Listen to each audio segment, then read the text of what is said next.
आज आपको बहुत इंपॉर्टेंट टॉपिक परसेंटेज का हम कराते हैं। प्रतिशतता ये हर एग्जाम में आता है, रीट हो, एसएससी हो, पटवार हो, सारे एग्जामों में ज़्यादातर आपको ये चैप्टर आपको देखने को मिलेगा परसेंटेज का। इसके 3-4 क्वेश्चन तो आपके निश्चित आते हैं, ये बिल्कुल ध्यान से समझना। 3-4 क्वेश्चन आपको हर एग्जाम में मिलेंगे। परसेंटेज का मतलब होता क्या है? परसेंटेज प्रतिशत शब्द दो शब्दों से मिलकर बना होता है, प्रति प्लस शत। प्रति प्लस शत, प्रति का अर्थ होता है प्रत्येक तथा शत का अर्थ होता है सैकड़ा। अर्थात इस प्रकार प्रतिशत का अर्थ होता है प्रत्येक 100 पर। प्रत्येक 100 पे जो होता है वो वैल्यू क्या होगी? प्रतिशत। प्रतिशत को इस चिन्ह के द्वारा प्रदर्शित करा जाता है। यदि आप ये ध्यान से समझो, यदि कोई व्यक्ति अपनी आय का 75% खर्च करता है, ठीक है, और इसका तात्पर्य यह है कि प्रत्येक 100 रुपये पे 75 रुपये खर्च कर देता है।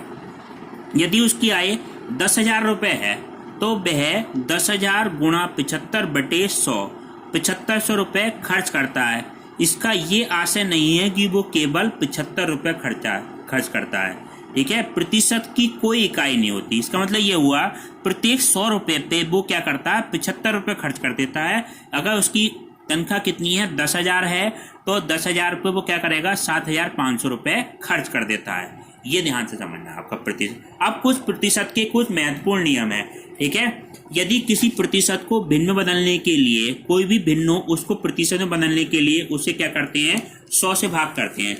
जैसे कहीं पे ये है 8% है, 8% को हमें काय में बदलना है? भिन्न में बदलना है, तो इसको किससे भाग कर देंगे?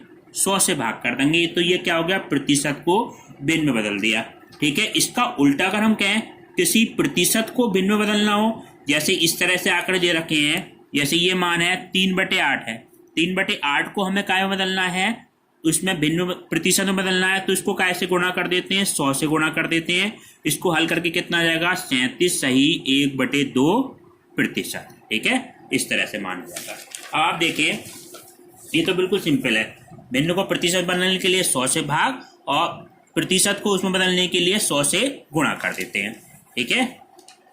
यदि किसी संख्या का मान, ये बहुत इंपॉर्टेंट है, ठीक है, यदि किसी संख्या का मान पहले 8% बढ़ा दिया जाता है और फिर 8% कम कर दिया जाता है, ठीक है, तो इस स्थिति में संख्या का मान सदैव कम होता है, सदैव कम होता है। और कमी प्रतिशत क्या होती है? वृद्धि गुणा कमी बटे 100, वृद्धि गुणा कमी बटे 100। इसको आप पहले प्रैक्टिकली समझो, ये है क्या चीज।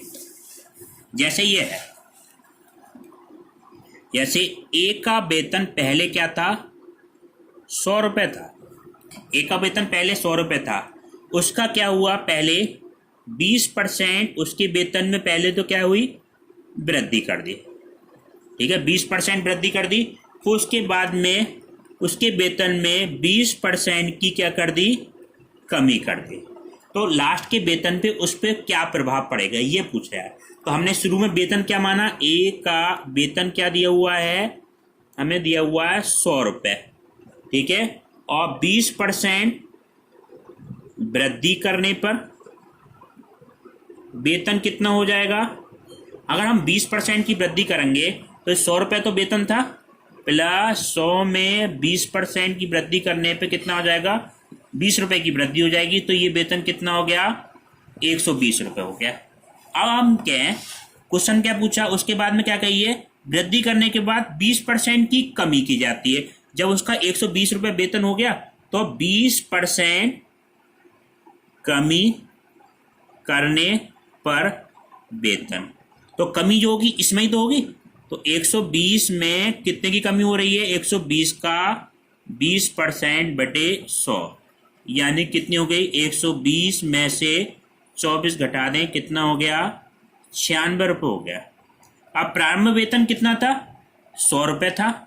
अब एक बार वृद्धि करी, उसके बाद उतनी % की कमी करी, तो वेतन कितना हो गया? 96 रुपये हो गया। तो हम इसमें देख रहे हैं 100 से 96 रुपये हो गया, तो कितने % की कमी हो रही है? 4% की क्या हो गई? इसकी कमी हो गई।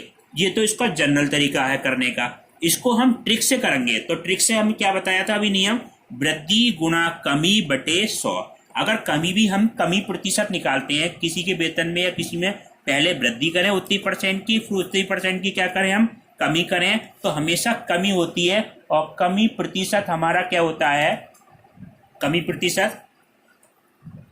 अब इसी क्वेश्चन को अगर हम ट्रिक से करें तो देखो क्या है, वृद्धि फार्मूला क्या है, कमी प्रतिशत बराबर वृद्धि गुणा कमी बटे कितना है 100। ठीक है, तो वृद्धि कितनी परसेंट की हुई 20% की, कमी कितने परसेंट की हुई 20% की बटे 100। 0 से 0 कट जाएगा तो ये आपका डायरेक्ट आंसर आ गया 4% की उसमें क्या हो गई कमी हो गई। इस तरह से हम ये डायरेक्ट निकाल सकते हैं, क्योंकि एग्जाम में इतना टाइम तो होता नहीं है पूरी कैलकुलेशन करने का। ये हमें ट्रिक पता होगी वृद्धि गुणा कमी बटे 100, मगर आपको कॉन्सेप्ट भी पता होना चाहिए। कॉन्सेप्ट होगा तभी आप ट्रिक सीख पाएंगे कि ये ट्रिक क्या है। ठीक है, अब आप देखिए नेक्स्ट, अब आप देखिए नेक्स्ट ट्रिक क्या है।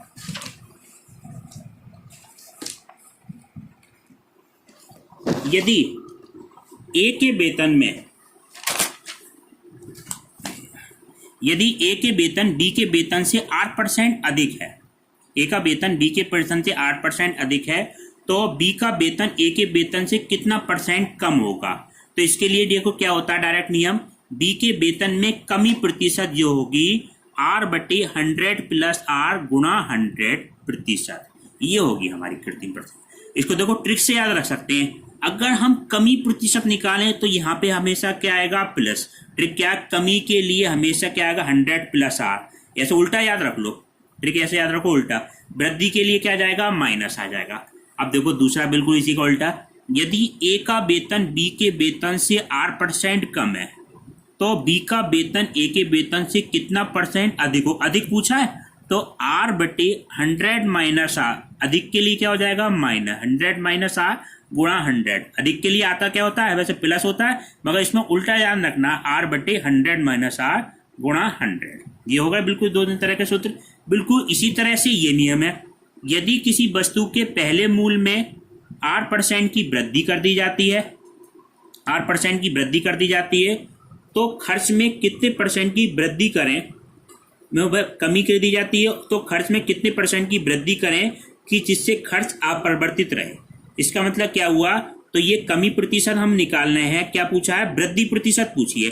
तो वृद्धि के लिए इसमें भी उल्टा याद रखना आर बटे 100 माइनस आर गुणा 100%, ये आपका क्या आ जाएगा, इससे डायरेक्ट आंसर निकल जाएगा। इसी का देखो बिल्कुल उल्टा, यदि किसी वस्तु के मूल्य में 8% की वृद्धि हो और उसके खर्च में कितने प्रतिशत की कमी जिससे खर्च अपरिवर्तित रहे। जैसे किसी की वस्तु का मूल्य बढ़ गया बाजार में, ठीक है, तो उसको हम कम खर्चा करना पड़ेगा प्रतिशत, ताकि हमारा क्या रहे बजट उतना ही रहे। तो उसके लिए क्या होता है सूत्र आर बटे 100 प्लस आर गुणा 100। ठीक है, तो इसमें हम देखो लास्ट में क्या रहा कमी प्रतिशत पूछ रहा है, तो यहाँ पे क्या आ जाएगा प्लस आ जाएगा। ठीक, ध्यान रखना उल्टा याद रखना है।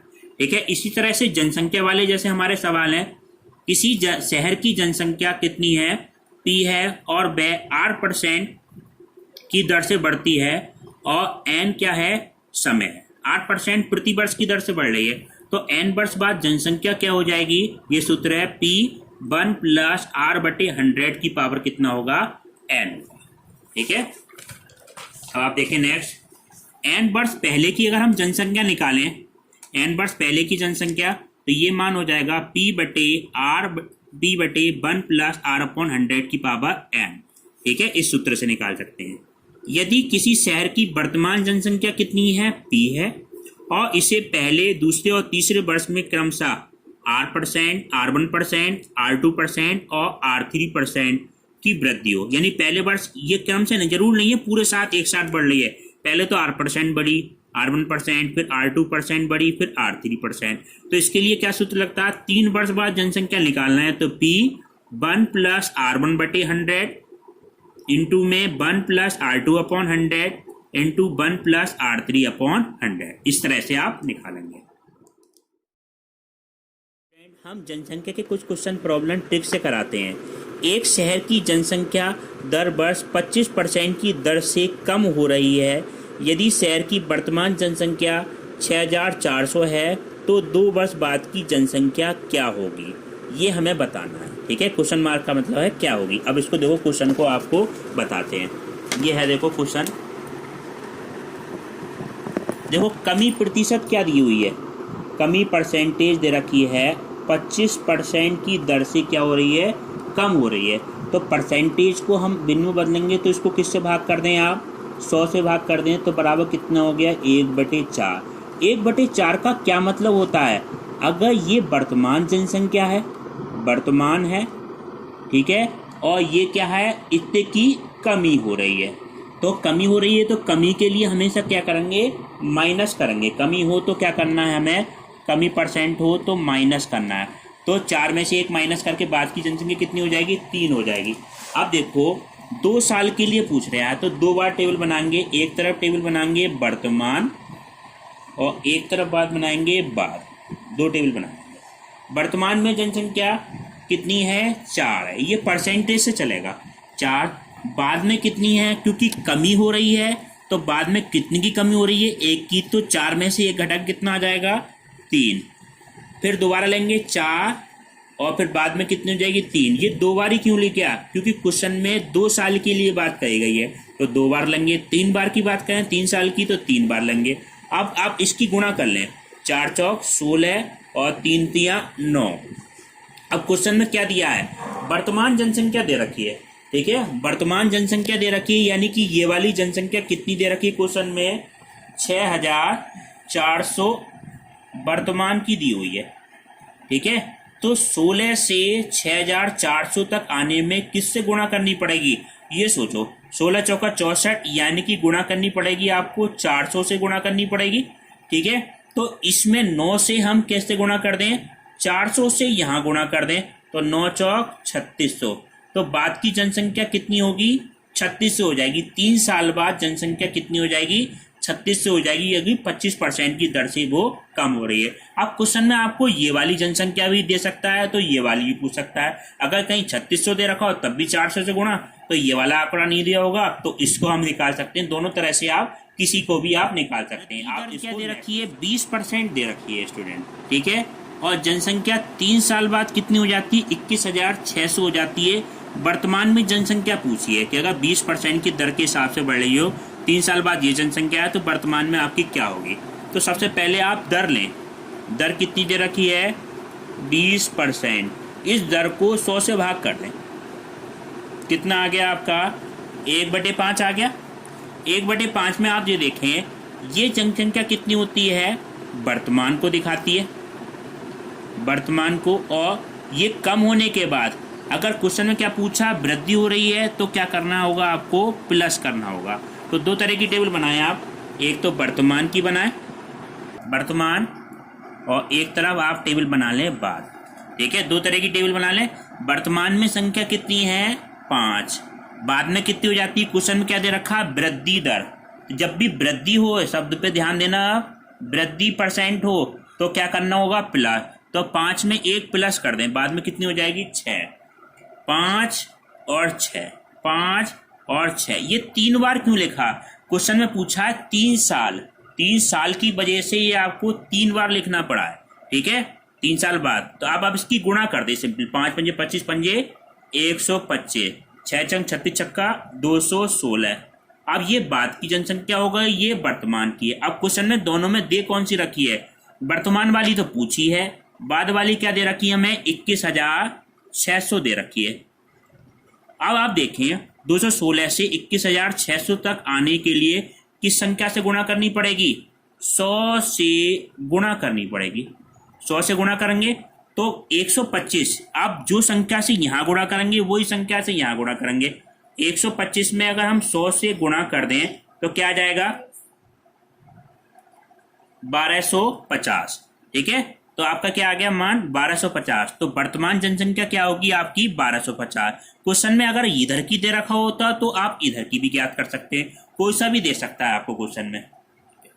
ये यहाँ पे क्या होगा, 100 से गुणा करेंगे तो 12,500 होगा स्टूडेंट, ठीक है।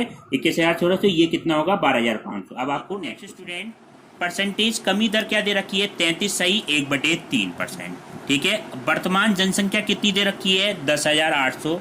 3 वर्ष बाद जनसंख्या क्या होगी। अब इसमें परसेंटेज कैसी दे रखी है, अपॉन में दे रखी है, तो इसको दर को देखो आप, 33 सही 1/3, इसको आप ऐसे लिख सकते हैं 33 3 99 गुणा 1 तो कितना हो जाएगा, प्लस 1 100/3। 100 से अगर हम इसको भाग करें तो कितना चाहिएगा, 1/3। अब आप देखें कमी हो रही है तो यहाँ पे क्या हो रही है, कमी हो रही है, ठीक है। ये वर्तमान की होगी और कमी के बाद दो में से एक घटा, तीन में से एक घटा के कितना हो जाएगा, दो। तो दो तरह की टेबल बनाया, वर्तमान की और बाद की। वर्तमान में आपकी कितनी है, तीन, तीन कितनी बार लिखेंगे, कितने वर्ष की बात कर रहे हैं, तीन की, तो तीन बार।